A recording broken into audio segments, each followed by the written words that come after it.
dia, boa tarde, boa noite, meus queridos amigos. Meu nome é Caio Melo, sou professor de atualidades e a gente vai estar aqui hoje para resolver algumas questões de atualidades, obviamente, do estilo CESP. Algumas informações anteriormente a respeito das questões de atualidades do CESP. Primeiro, é importante saber que questão de atualidade, desculpem a redundância, é coisa atual, é assunto atual, temas relevantes atuais. Então, não adianta a gente buscar um passado um pouco mais distante, lá para 2010, lá para 2009, que certamente essas questões não vão cair nas provas estilo CESP. Para você ter ideia, o CESP, né, de uma forma, vamos dizer assim, mista, alternando, ele pode colocar questões, por exemplo, que estão no intervalo de 12 meses, mas também pode colocar questões a 2 meses, pode colocar questões até de cerca de 1 mês, de 45 dias. Como eles fazem isso, eu não sei, mas eles fazem. Então, é importante no estudo de atualidades, além das questões, da resolução das provas antigas, estar conectado com o mundo, né? Estar sabendo o que vai acontecer, o que está acontecendo, as situações mais relevantes no Brasil, as situações mais relevantes no mundo, tá? Especificamente para as questões CESP. Então, é bom estar sempre conectado aí com os jornais eletrônicos, computadores, com revistas, com guias de atualidade que a gente encontra até para vestibular. Enfim, por mais que se estude atualidades, como são questões atuais, é bom a gente estar sempre buscando mais informações, novos acontecimentos, porque a CESP, nesse sentido, vamos dizer que ela é até previsível, mas dentro da previsibilidade dela, a gente nunca vai saber, né, a atualidade da questão, se é um passado distante, se é um passado médio ou se é um passado remoto, que é o que o CESP costuma passar. Então vamos começar aqui, resolver algumas questões de atualidades. Vou me centrar propriamente dito nas questões. Então, a gente não vai fazer uma aula de conteúdo completo, mas resolvendo as questões. Então, vão ter assuntos, vão ter temas que, de repente, eu vou passar mais para objetivar, para dinamizar e aqui a gente ficar dentro do nosso assunto. Vamos dar uma olhada aqui nos slides, acompanhe comigo algumas dessas questões. Primeira questão, a prova do CESP de 2012, já vamos dizer assim, é uma questão um pouco antiga, né, no que diz respeito à prova, mas no que diz respeito ao tema, é um tema bem atual, né? Então, ele coloca um texto aí, o CESP coloca um texto, que a gente vai dar uma olhada nesses textos, vai perceber que a questão não pede nada em relação ao texto, né? Algumas questões, inclusive, a gente vai ver ainda hoje, que algumas questões, inclusive, o texto respondeu a questão, bastando você ter um pouquinho de conhecimento. Mas essa questão aqui não vai trazer, né, nenhum tipo maior de conhecimento para você. Vamos dar uma olhada. O texto diz assim: quando o exército israelense assassinou o comandante militar do Hamas em Gaza, dando início ao atual conflito, o alvo não era só um líder palestino, mas também uma linha de suprimento de foguetes do Irã que, pela primeira vez, possibilitou ao Hamas atacar tão longe quanto Tel Aviv e Jerusalém. O comandante morto transformou a milícia do Hamas em uma força disciplinada, com armas como os foguetes Farj 5, que aumentaram significativamente os riscos para as maiores cidades israelenses. Então a gente está aqui dentro de um conflito que existiu, né? Hamas é uma organização palestina vamos dizer assim, de pensamento sunita, ou seja, apesar de ter um pensamento religioso um pouco mais conservador, possuem algumas questões radicais. Então a gente vai ver que o Hamas, ele é uma organização, possui um partido político, né, e ao mesmo tempo tem um braço armado, tá? Mas aí vamos ver o que a questão pede.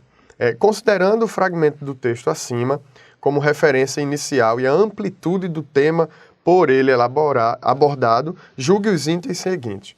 O petróleo, vital para a economia mundial contemporânea, é a grande riqueza do Oriente Médio. Veja, ele comentou sobre conflitos, comentou sobre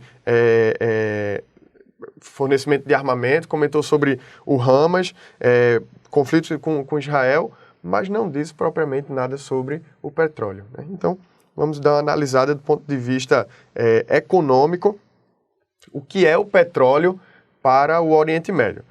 O petróleo para o Oriente Médio constitui a principal riqueza dessa região do mundo. Por quê? Por ter um clima extremamente adverso, a gente vai ver que o petróleo, ele, em alguns países, se não a única, mas a principal fonte grande de economia para esses países. E pelo fato de a gente não ter a possibilidade de agricultura, pelo fato de a gente não ter, pelo menos em grande escala, a possibilidade de plantações devido ao clima e ter grandes reservas naturais de petróleo, a gente vai ter uma economia completamente voltada para o petróleo. Não poderia ser diferente, né? Então, o Oriente Médio, ele é conhecido dessa forma. Então, o que é que a gente vai ter? A gente vai ter alguns países, né, do Oriente Médio que são grandes fornecedores a nível mundial e que centram basicamente sua economia no petróleo. E aí, dentre os países do Oriente Médio, os maiores produtores de petróleo são a Arábia Saudita, que em 2010 era a maior produtora de petróleo do mundo, e a gente tem alguns outros países que também têm força no petróleo. Se a gente der uma olhada aqui num gráfico que eu trouxe, esse gráfico é da fonte de 2010, mas dá uma ideia a gente, veja a produção de petróleo, a quantidade de extração de petróleo no Oriente Médio para o restante do mundo. Então, se pegar o Oriente Médio, ele já é mais do que toda a produção mundial de petróleo, né? Então, a gente tem essa situação aqui. E só para a gente voltar um pouquinho aqui a questão, é importante observar que a questão afirma que o petróleo é a grande riqueza do Oriente Médio, e não que o Oriente Médio é o lugar com mais petróleo do mundo. Veja, mesmo se ele afirmasse isso, essa questão estaria correta, tá certo? Ele não afirma isso, tá? Mas se afirmasse, ainda assim estaria. O que é que ele está dizendo? Que a grande riqueza do Oriente Médio é o petróleo, tá? Em 2011, a gente já vai ter uma mudança nessa situação da produção de petróleo. Por quê? Porque a Venezuela passa a ser a maior produtora de petróleo do mundo, né? Desbancando a Arábia Saudita em 2010. Então, essa questão aí está correta, item correto. O petróleo é vital para a economia mundial contemporânea, é a grande riqueza do Oriente Médio. Veja, não tinha relação nenhuma com o texto, mas você tem que saber, independente do que está lá no texto. Segunda questão, também do SESP, uma prova de Tribunal de Justiça do Acre, diz assim: o Oriente Médio é uma das regiões do mundo contemporâneo onde mais ocorrem ataques bélicos, tendo sido palco de sucessivos conflitos nas últimas décadas. É importante a gente perceber aqui que os conflitos existentes naquela região, hoje em dia, têm um motivo histórico, tá? E especificamente naquela região, além dessa relação histórica, a gente ainda pode colocar uma relação religiosa, tá? Os conflitos que, por mais hoje em dia, usem a religião, em grande parte, como pretextos, né, porque se visa alguma situação econômica, num passado mais longínquo, a gente vai ver que esses conflitos vão se originar através de situações históricas. Vamos, então, voltar um pouquinho no tempo para entender a razão e os motivos desses conflitos históricos no Oriente Médio. Vamos dar uma olhada aqui no slide. Se a gente for remontar mesmo ao passado bíblico, a gente vai ver que existia um rapaz, e aí eu vou colocar aqui para vocês, chamado Abraão. E Abraão, o Deus dele, chamado Jeová, tinha tido uma promessa, né, para ele, dizendo que ele seria pai de uma grande nação. Acontece que sua esposa Sara não podia lhe dar filhos, né, o que parece ser bem contraditório.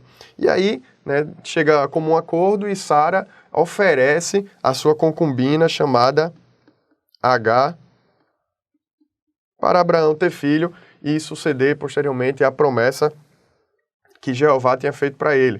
O que acontece?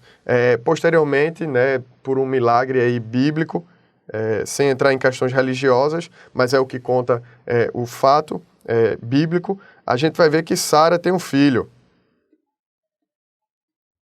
Sara tem um filho. Esse filho se chama Isaac. De Isaac a gente vai perceber que vai descender toda uma linha genealógica, passando por Moisés, passando por Noé, passando por José e chegando, finalmente, a Jesus. Ou seja, a origem do cristianismo. Do outro lado, vamos dizer assim, da descendência de Abraão, a gente vai ter uma série, né, de descendência, de gerações, até chegar a Maomé. Pronto. Maomé, por volta do século VII, lá no Oriente, ele vai criar uma nova religião monoteísta. Por quê? Porque a gente já tinha duas religiões monoteístas. O judaísmo, né, que é descendente, vamos dizer assim, direto, do pensamento de Abraão, né? E a gente já tinha o cristianismo criado pelos seguidores de Jesus. E agora, com Maomé, a gente vai ter uma nova religião, o islamismo. A gente vai ter uma nova religião, o islamismo. Ah, Caio, mas por que tudo isso? Porque os conflitos naquela região, eles se originam de uma situação histórica entre muçulmanos e judeus. E aí o que é que vai acontecer? A questão diz o seguinte, o Oriente Médio é uma das regiões do mundo onde mais ocorrem ataques bélicos, tendo sido palco de sucessivos conflitos nas últimas décadas. Ora, eu não diria apenas nas últimas décadas, eu diria nos últimos séculos, tá? Por quê? Por causa dessa questão religiosa.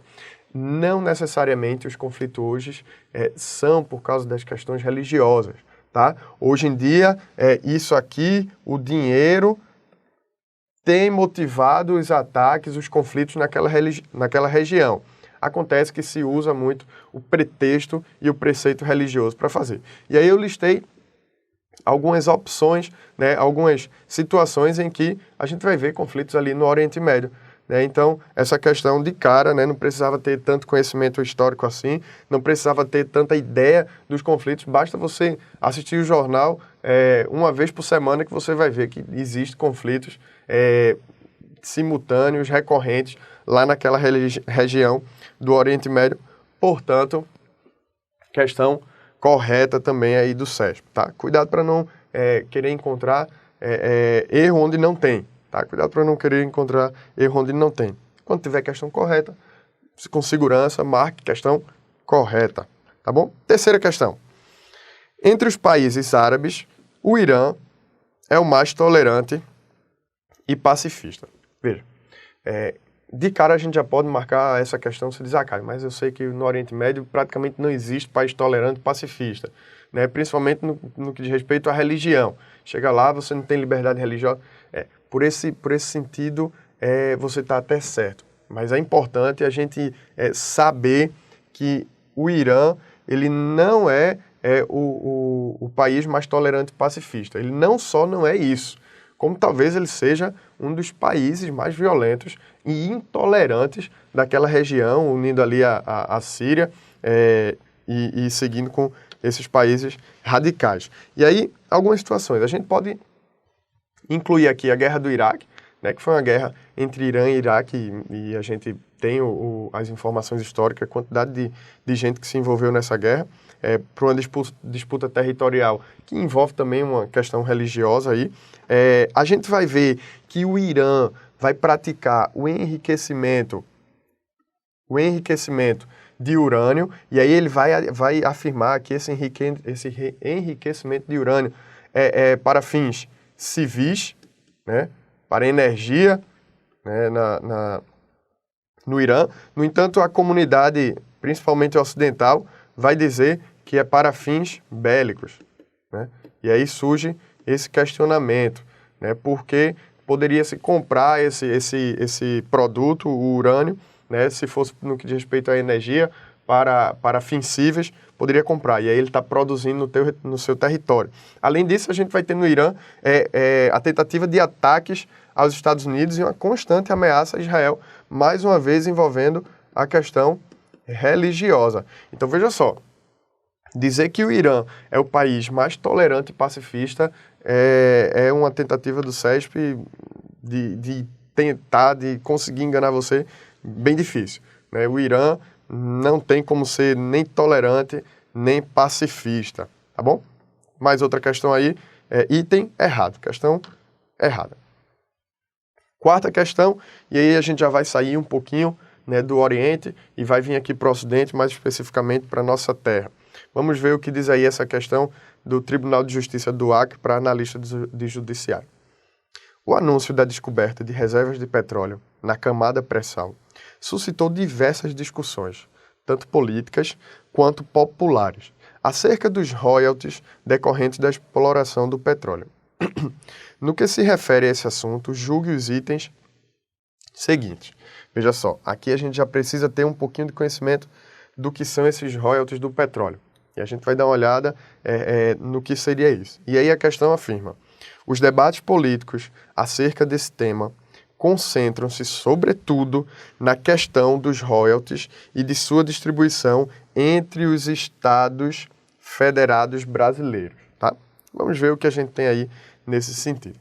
Dá uma analisada histórica aqui comigo para a gente ver. Em 1995, foi promulgada uma emenda constitucional, a Emenda Constitucional 9, que flexibilizava o monopólio da exploração do petróleo da Petrobras. Ou seja, até 1995, a Petrobras tinha o domínio exclusivo da exploração do petróleo, ou seja, tinha o monopólio dessa exploração. Tá? A partir de 1995, com essa emenda constitucional, a gente vai ter uma pequena alteração aí, porque vai existir uma flexibilização. Em 1997, é criada a ANP, Agência Nacional de Petróleo, que tinha como objetivo regular, contratar e fiscalizar a extração e a exploração do petróleo. Veja, quando eu digo que tinha o objetivo de contratar, eu estou falando que ele tinha o objetivo de fazer licitações para que outras empresas tenham o direito de explorar esse petróleo, tá? Esse recurso. O que é que acontece? Apesar de agora a gente ter algumas possibilidades diferentes, né, que antes de 95 era apenas a Petrobras, ainda assim vai haver um controle muito forte por parte da ANP, né, concentrando a maior parte da exploração, obviamente, na Petrobras. O sistema que era feito era um sistema de concessão, ou seja, a ANP, o governo, dava uma concessão a uma empresa para explorar o petróleo, né? E aí, em algumas situações determinadas. O que é que vai acontecer? Em 2008, tem um anúncio da descoberta do pré-sal. Pré-sal você já deve saber, né? Se você já está estudando há algum tempo, se não está estudando, é bom a gente ter uma ideia do que é o pré-sal. O pré-sal é aquela reserva de petróleo que foi descoberta em 2008, que fica a cerca de 7 mil metros da lâmina d'água, né, localizado lá no Sudeste, né, na região litorânea do nosso Sudeste, que vai ser uma promessa muito grande para o país no que diz respeito a esse recurso, ao petróleo. Né?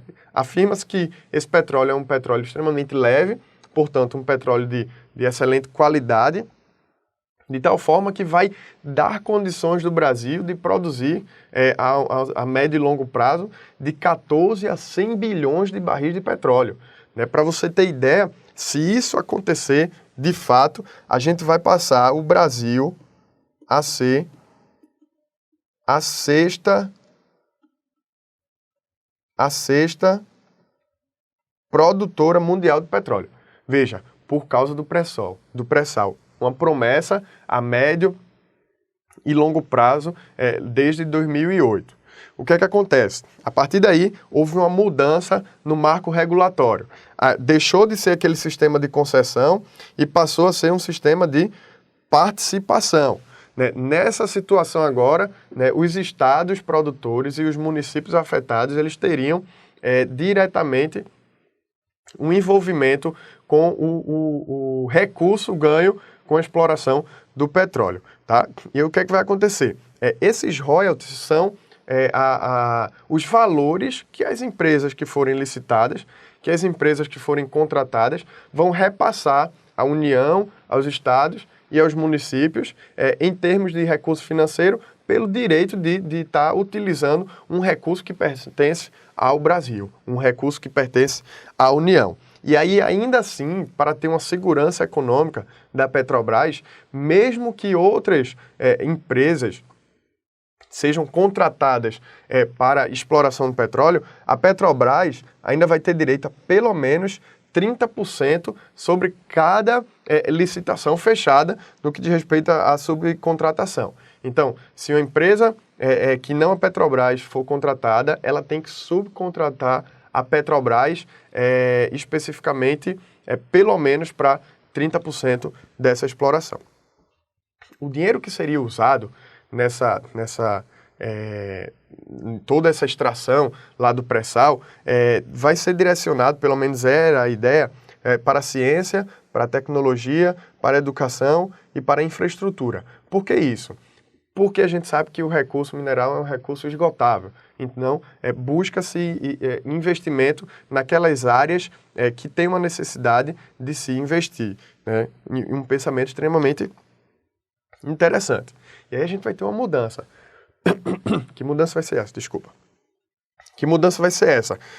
O nosso querido amigo Ibsen, né, deputado, ele vai propor uma emenda constitucional que vai ficar conhecido como emenda Ibsen, e segundo o discurso dele era que o petróleo pertencia à União.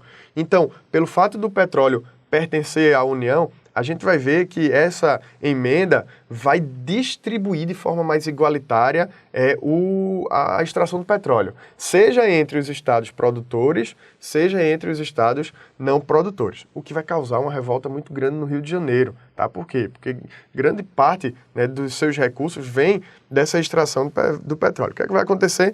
Lula vai vetar por dois motivos, não prevê mecanismo de compensação, e vai alterar, segundo essa emenda, a emenda Y, os contratos já licitados, o que seria um perigo. Por quê? Porque você já tem algumas licitações feitas, né, desde do pré-sal e do pós-sal, ou seja, antes dessa situação, volta para o Congresso Nacional, mas esse ano, em 2013, a gente teve a sanção da nossa presidente Dilma Rousseff, né, sancionou a questão dos royalties, que parece ser a situação de mais discussão. Há uma possibilidade do STF se posicionar a respeito desses royalties, pelo menos no que diz respeito aos contratos já feitos, não dá procedência a isso. Por quê? Porque seria um perigo a questão da nossa segurança jurídica, né, pelos contratos já celebrados, e aí a gente vai ter uma situação de como ficaria dividido esses royalties. Veja que essa divisão dos royalties vai dar, né, a partir do que foi proposto pela emenda, uma maior quantidade àqueles estados e aqueles municípios que não fazem parte da produção, né? E se você for ver, hoje a gente tem cerca de 30%, né, para a União, e a gente tem para os estados produtores 26%. Para os estados não produtores, a gente tem apenas 7%. Se a gente for olhar como vai ficar isso, veja que temos 20%, né, depois de sancionado isso, e veja a quantidade para os estados não produtores. Então, sem dúvida, a questão dos royalties tem sido uma discussão, um debate político acerca de como vai ser explorado esse petróleo aqui no Brasil. Além disso, a gente tem ainda o sistema de participação que a questão não pediu, mas que poderá abordar essa situação, ok? Mas veja só, é bom a gente dar uma olhada, uma observada no slide aqui, que em 2020, né, essa situação da divisão dos royalties do petróleo ainda vai estar mais crítico para os estados produtores. Por quê? Se você for dar uma olhada aí no slide, em 2020 a gente vai ter cerca de 20% para aqueles estados produtores e 27% na distribuição para os estados não produtores. Então perceba que a situação passa a ficar um pouquinho ainda mais crítica no que diz respeito à divisão dos royalties, principalmente para o Rio de Janeiro. Então vai haver um debate político muito forte em relação a isso, principalmente por parte do governo desse estado. E a gente também tem a questão da participação especial, né, que é um tributo pago pelas empresas para a exploração desses grandes campos de petróleo, tá certo? E aí, nessa situação, a gente também vai ter uma divisão aí entre os estados produtores e os estados não produtores, mas na questão da participação ainda fica um pouco mais tranquila para esse debate. Ou seja, apesar da participação a gente ter uma divisão, o debate se concentra propriamente nos royalties, tá? Se concentra propriamente nos royalties do petróleo, tá bom? Vamos lá, então, para a nossa próxima questão. E aí é só aproveitando essa explicação que eu trouxe para vocês, de fácil solução e entendimento, questão também, a mesma prova do Tribunal de Justiça do Acre. Por imposição legal, a Petrobras exerce o monopólio de prospecção, exploração, refino e distribuição de petróleo no Brasil, o que inclui as jazidas situadas no pré-sal. Se a gente for dar uma olhada, né, a gente acabou de falar a respeito disso, a gente tem a possibilidade de licitações e de distribuição dos royalties, portanto, não temos como a gente dizer que a Petrobras exerce o monopólio. Isso acontecia antes de 1995. A partir de 1995, houve uma flexibilização, podendo existir a concessão do serviço de exploração do petróleo. Portanto, questão errada, a Petrobras não exerce o monopólio sobre o trabalho com o petróleo, tá certo? Né? Muito menos aí do pré-sal, né, que a gente acabou de ver. Na sexta questão, a gente vai falar também sobre a questão do que envolve o petróleo, que envolve os royalties. Entre as manifestações populares acerca desse tema, cita-se a passeata ocorrida no Rio de Janeiro em novembro de 2012, com o objetivo de pressionar a presidente da República a vetar os dispositivos do texto aprovado no Legislativo, considerados prejudiciais ao Estado, obviamente, do Rio de Janeiro, tá? Ao Estado, obviamente, do Rio de Janeiro. Foi o que aconteceu. Essa questão aqui não tem nem como explicar. Ou você sabe se aconteceu, ou você não sabe. Como é questão de certo e errado, né, e no CESP uma errada anula uma certa, se você não sabe, a depender da sua estratégia, é bom você não marcar, né, é bom você se questionar a respeito disso. Mas foi o que houve, tá? E aqui, né, uma extração lá do Rio de Janeiro, né, convocando a população a contestar a respeito disso, a protestar a respeito disso, e protesto tem sido a palavra de ordem ultimamente, né? Apesar de que isso aí aconteceu faz algum tempo. Questão correta, tá? Aconteceu de fato. Sétima questão. Em 2012, os Estados Unidos da América realizaram a eleição presidencial. Veja, um tema que você pode dizer, Caio, mas já é passado. Em que Barack Obama conseguiu reeleger-se, derrotando seu oponente do Partido Republicano. Com relação ao papel desse país no mundo atual e aspectos referentes a esse processo eleitoral, julgue os itens que se seguem. Veja que ele não vai pedir nada a respeito do processo de eleição ocorrida nos Estados Unidos aí em 2012. Não vai pedir absolutamente nada desse processo, né? Ele vai pegar esse texto e vai questionar uma outra situação. Vamos ver aqui. Embora permaneçam à frente de qualquer outro país em termos de poderio econômico, ponto. Vamos parar aí. Não tem como a gente, por enquanto, questionar o poderio econômico. Apesar da China, né, estar em emergência, em constante ascendência no que diz respeito ao poderio econômico, a gente ainda pode falar que os Estados Unidos, mesmo com a crise lá de 2008, a gente pode falar que os Estados Unidos ainda é potência econômica a ser batida, tá?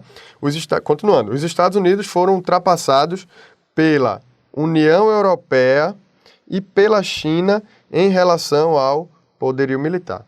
Veja, apesar dele dar uma situação econômica no começo da alternativa, ele vai se referir à questão militar. Veja a estratégia do CESP para tentar pegar o candidato. Quando ele fala de União Europeia, ele está falando de uma soma de países que se envolve nesse bloco lá na Europa. Tá? Então, você é levado a pensar, poxa, os Estados Unidos da América não vai ser tão além de todos os países da União Europeia. E também pela China em relação ao poderio militar. A China é um país mais populoso do mundo, contudo tem essa situação aí do exército, do poderio militar muito à tona.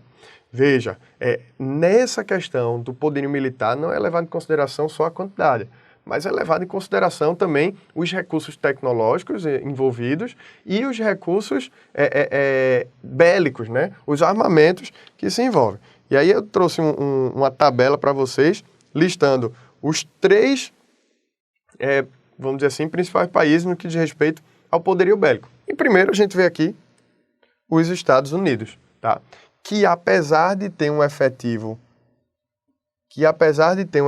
de soldados menor do que a Rússia, ele ultrapassa a Rússia e a China em outros termos, como por exemplo, o investimento, tá? E aí a gente está vendo que a economia faz diferença, portanto, questão errada, os Estados Unidos ainda é a maior potência militar, apesar de se pensar em certas situações diferentes, tá? Vamos lá para a próxima questão, CESP, do TCU 2012. Diz assim: 2 séculos após o início da Revolução Industrial, o carvão ainda hoje é a principal fonte geradora de energia elétrica do mundo. Países como Estados Unidos da América, Japão, Índia, África do Sul e Rússia são tão dependentes do carvão no século XXI quanto era a Inglaterra no século XIX. Ele está se referindo aí à Revolução Industrial. No Brasil, o carvão responde por 1,5% da matriz enérgica. No mundo, ele representa 41%. Ou seja, a gente já vê aí que o Brasil, pela informação do texto, e diferente daquela outra questão que a gente viu, que o texto não tinha relação nenhuma com o que a questão vai pedir, esse texto aqui tem relação direta para o que a questão pede. Se você conseguir interpretar bem esse texto aqui, certamente você consegue responder o questionamento do CESP sem mais problemas, sem mais conhecimentos. Basta você ter um pouquinho de jogo de lógica, de sentido. Vamos ver aqui. Continuando o texto. Preço baixo, oferta abundante e estoque longevos transformaram o carvão em uma fonte de energia atraente do ponto de vista econômico, mesmo respondendo por 30% a 35% das emissões globais de gás carbônico, ou seja, ele faz uma análise aí dos países, né, que utilizam muito o carvão e coloca aí o Brasil utilizando o carvão como matriz enérgica um pouco mais abaixo da média dos países, vamos dizer assim, no mundo, e ele diz ao mesmo tempo que o carvão, apesar de estar sendo muito usado pelo restante do mundo, corresponde a uma grande quantidade de emissão de gases, tá? E aí entra a questão aqui, certamente você já sabe que essa questão deve pedir alguma coisa relacionada, né, à sustentabilidade, né, ao tema ambiental que está muito em voga aqui no nosso tempo. Tendo o texto acima como referência inicial e considerando a amplitude do tema por ele suscitado, julgue os itens seguintes. O carvão é um importante agente de intensificação do efeito estufa, do qual decorre o fenômeno da alteração climática em escala planetária, o denominado aquecimento global. Veja só, algumas fontes, né, humanas vão causar esse efeito estufa, tá? Por exemplo, o desmatamento das regiões tropicais, né, e a utilização de combustíveis fósseis. Dentre eles, o gás natural, o petróleo e, veja só, o carvão mineral, tá? Ou seja, a queima do carvão mineral nas indústrias, tá? A queima do carvão mineral nas indústrias vai gerar a emissão do gás carbônico, do CO2, que vai agravar o nosso aquecimento global pelo fato de contribuir para o efeito estufa, tá certo? Ou seja, o aumento da temperatura do nosso planeta, tá? Esses gases, então, são fontes humanas que agravam demais a situação ambiental e, consequentemente, aumenta a nossa temperatura, né? A temperatura no chamado aquecimento global, né? Então, o carvão mineral, por ser tão utilizado, e você viu lá no texto, por ser tão utilizado pelos países, a gente vai ver que esse carvão vai ser um grande responsável de emissor de gases aí, tá certo? Então, questão correta, né? O efeito estufa decorrente do carvão tá aí nessa questão dizendo pra gente. Mesmo textinho, tá bom? Então, questão apenas da mesma prova, questão continuando, e vamos ver aqui, e essa questão vai ser respondida pelo texto. A matriz energética dos países integrantes dos BRICS, e aí você precisa ter esse conhecimento, você que está estudando para concurso, você precisa ter o conhecimento do que são os BRICS, tá? Está firmemente ancorada no carvão, com exceção da matriz brasileira, em cuja composição o percentual desse elemento é relativamente pequeno. Veja só, quando ele diz que a matriz brasileira, como exceção, o percentual é relativamente pequeno, está aqui na questão. Por que ele diz relativamente pequeno? Porque no restante do mundo, não sou eu que estou dizendo, é o CESP que está dizendo aí para vocês, no restante do mundo corresponde a 41% a matriz energética, o carvão. Tá? E ele diz que no Brasil isso corresponde apenas a 1,5%. Veja, então, essa questão da exceção aqui, essa segunda parte da resposta, já está correta, tá certo? E aí, o que é que diz no começo? A matriz energética dos países integrantes do BRICS, e aí, o que são o BRICS, tá? É um acrônimo, tá, referente à união de alguns países que se encontram numa mesma situação, na situação de países emergentes, tá? Então, qual é a ideia do BRICS? E aí, veja o nome, Brasil, Rússia, Índia, China e África do Sul compõem os BRICS, ou o BRICS, e eles procuram fazer acordos comerciais para complementar as economias e enriquecer, né, em ajudar no desenvolvimento dessas duas economias.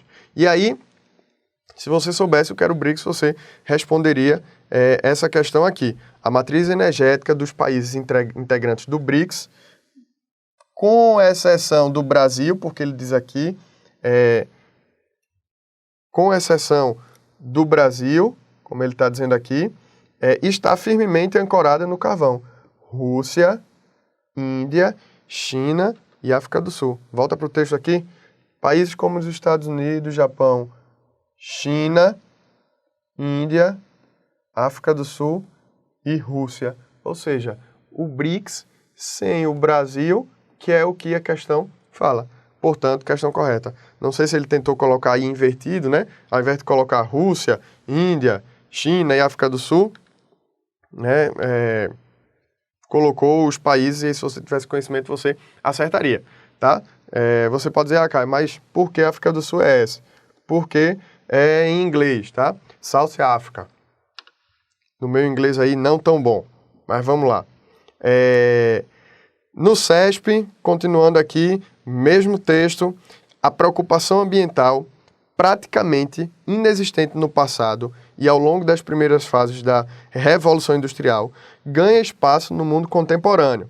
O desafio da atualidade é produzir sem poluir, preceito seguido em consenso pelos países ricos, pelos países emergentes e pelos países pobres.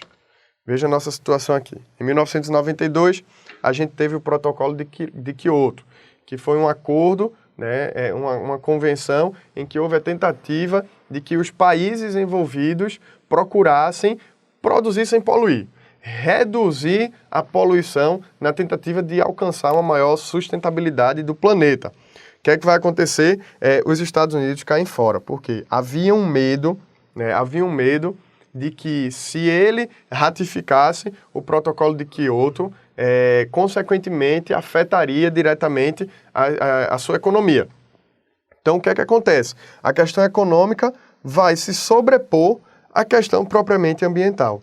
Então, a gente vai ver que talvez o país mais importante do mundo hoje não fazia parte, não ratificou o protocolo de Kyoto. E aí a gente entra justamente nessa discussão, né? Como é que eu vou, como um país desenvolvido que precisa de indústria, produzir em larga escala feito eu produzo, sem atingir minha economia, né? Então os Estados Unidos caíram fora disso, questão errada, tá certo?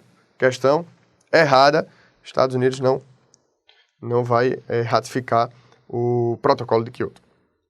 Mais uma questão aí voltada ao comprometimento ambiental do planeta. Vamos lá o texto.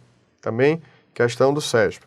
A redução das emissões de CO2 é um compromisso com o qual todos os países asseguram estar envolvidos. Na prática, porém, a promessa está longe da realidade. Estudo recente ressalta que, em 2010, a liberação de gases de efeito estufa atingiu o nível recorde de 10 bilhões de toneladas de CO2, 5,9% a mais que em 2009, um ano depois. Os dados são alarmantes, mas não o suficiente para levar chefes de Estado e governo a Durban, sede da 17ª Conferência do Clima. Tendo o texto acima como referência inicial, julgue os itens consecutivos. O aquecimento global é considerado atualmente um problema de dimensão preocupante, por envolver mudanças climáticas que afetam a vida do planeta. Ele está falando, logicamente, aqui das emissões de gases, tá?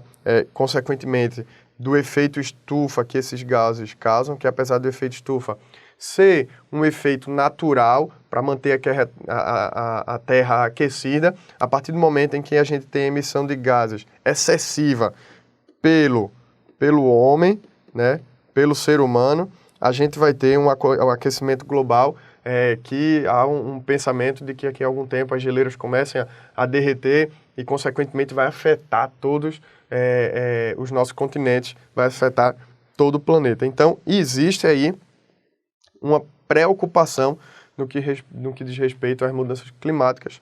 Questão correta. Tá? Cuidado para não...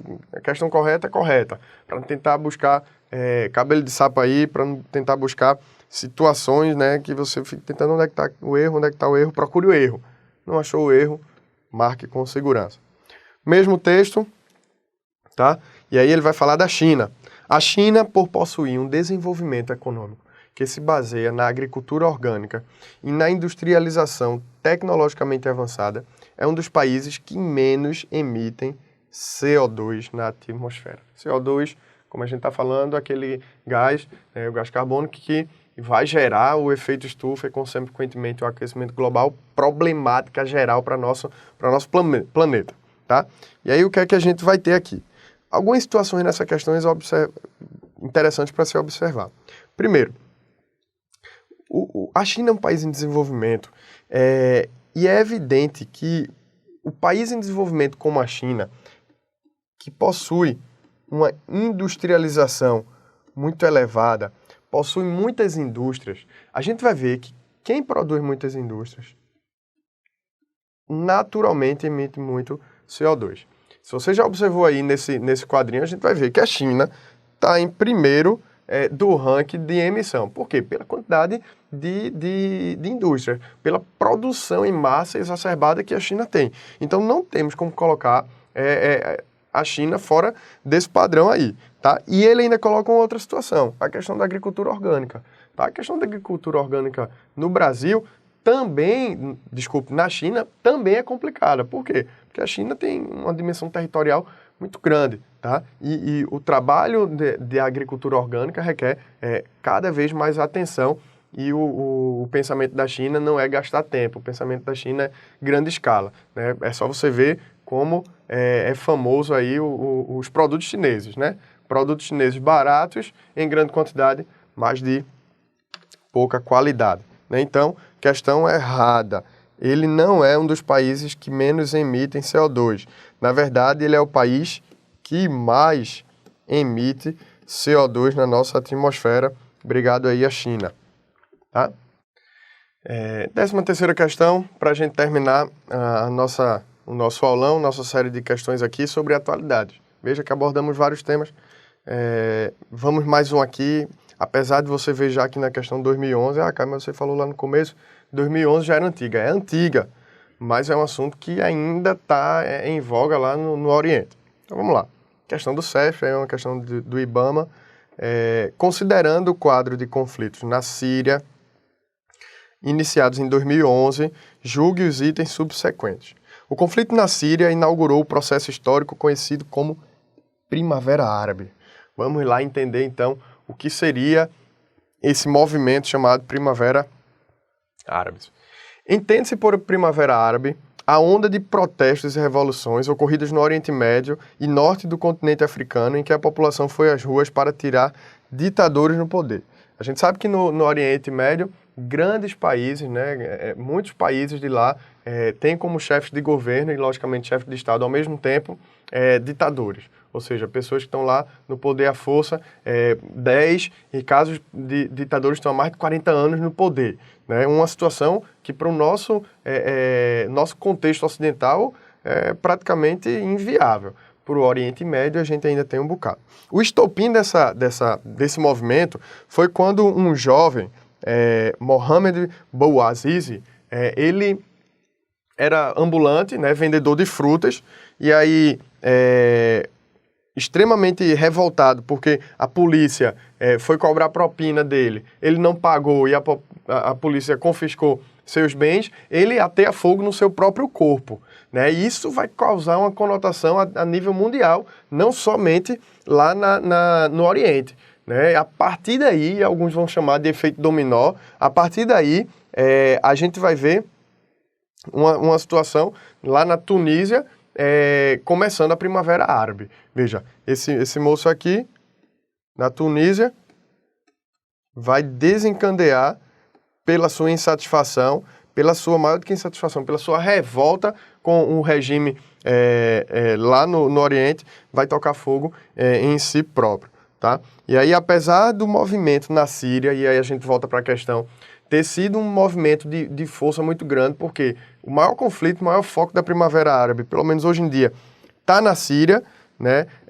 Não foi lá que começou a Primavera Árabe. Né? Para você ter ideia, na Síria, a gente tem, após o início desse conflito, mais de 93 mil mortos e mais de 1 milhão e 600 mil de refugiados. E aí você vai ver aqui que depois começou em dezembro de 2010, em 14 de janeiro, a gente vai ver que Zine El Abidine Ben Ali, ele vai, que estava há 23 anos de poder, vai cair, né, ele vai renunciar, e aí começa esse chamado efeito dominó. Uma atenção aqui específica a Muammar Gaddafi também, que vai também cair no poder e vai ser uma situação pior, porque ele vai ser pego pelos revoltosos, né, lá na Guerra Civil na Líbia, morto, né, ele e seu filho vão ser encontrados mortos pela quantidade de insatisfação que existia. Né? Você vê aí que ele já estava há mais de 40 anos no poder, e a Primavera Árabe vai tratar de dar um fim nisso, e o enfoque também aqui ao governo de Bashar al-Assad, que já está há mais de 10 anos no poder, e que, segundo alguns dizem, é a Primavera Árabe que não se concretiza. Por quê? Porque Bashar al-Assad ainda está lá no poder, apesar de na Síria a gente ter uma tensão, um conflito muito forte. Tá? Portanto, apesar de a gente ter um conflito na Síria forte da Primavera Árabe, não foi lá que se inaugurou. Tá? Não foi lá que se inaugurou. Foi na Tunísia, quando o jovem ateou fogo ao seu corpo, em sentimento de revolta, de insatisfação, de não aguentar mais aquela exploração. E aí a gente termina nossa série de questões para o aulão.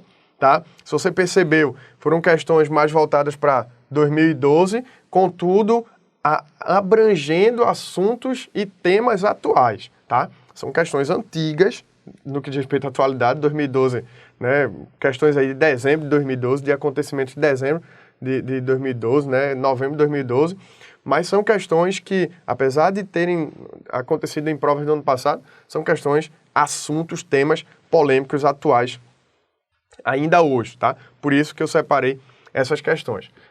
Você vai me encontrar ainda no simulado, tá, do Até Passar, que você pode acessar o site lá, Até Passar. Nessas questões do Até Passar, as questões são todas de 2013, tá? Portanto, ainda mais recentes, tá? E a gente vai comentar alguns assuntos, alguns temas polêmicos atuais que talvez nem tenham caído em questões aí, a questão da PEC 37, a questão dos nossos protestos agora, né? E uma série de outros assuntos sobre atualidade. Muito obrigado pela atenção de vocês e a gente se encontra numa próxima oportunidade. Muito obrigado a todos.